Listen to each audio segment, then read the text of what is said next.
Let's switch gears and take a moment to imagine what life would be like if in an instant you were paralyzed. We often take for granted the freedom our ability to move brings to the quality of our life. Brian Muscarella lived an active lifestyle when suddenly a freak accident left him paralyzed from the shoulders down. Carolina Impact's Danielle Koser shows us how he's determined to never slow down. It's like the Iron Man suit. It comes down and it wraps around your legs and your chest and your waist.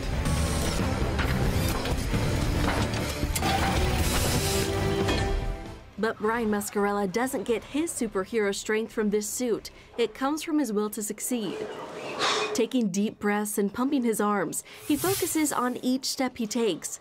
Supported by a harness, this is the closest he's come to walking in more than 4 years. At 53, Brian went to the emergency room after having chest pains and numbness in his arms. His condition quickly worsened. Within a 24-hour period, I was paralyzed from my shoulders down. Doctors told Brian he suffered a rare spinal stroke caused by a disruption in the blood supply to the spinal cord.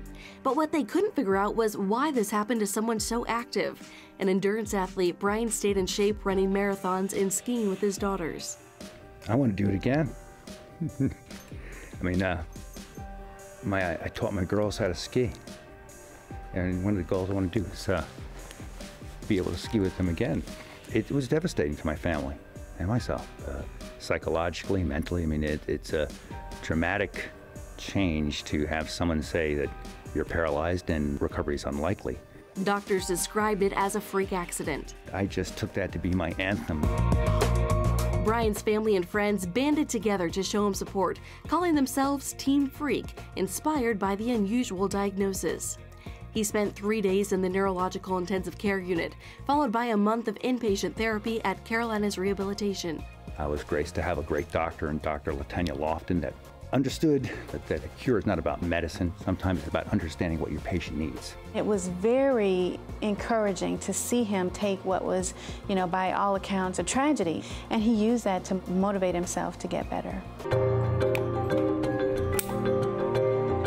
Here, Brian worked on building his endurance and maintaining his strength using the Locomat, a robotic-assisted walking device. This machine does what 3 or 4 therapists would have to do. One of the things that has stood out for me with Brian is that no is not an option, or impossible is not an option. He takes whatever limitation that is put in front of him. You may not walk again. You may not regain more strength. And he pushes it to the max. He gives more than 100% for everything that he does.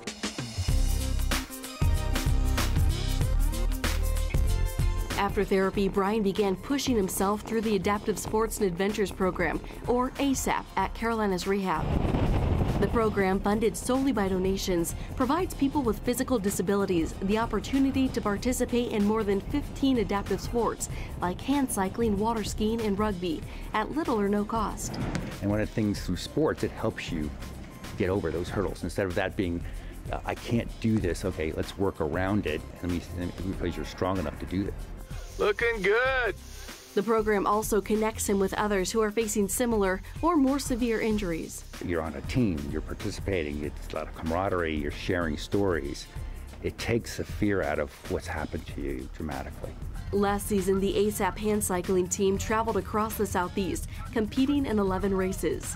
Brian earned a spot on the podium for all 3 races at the Paracycling Nationals in Chattanooga, Tennessee. We do this to demonstrate the capabilities of the disabled rather than inabilities.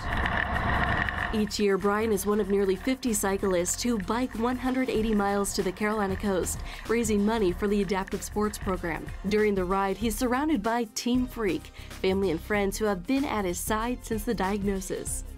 Like I say, you never give up, never surrenders. There's no choice. And how can I give myself a choice when I have this kind of support? Brian says adaptive sports help strengthen both his body and spirit, giving him new ways to enjoy the sports he's always loved.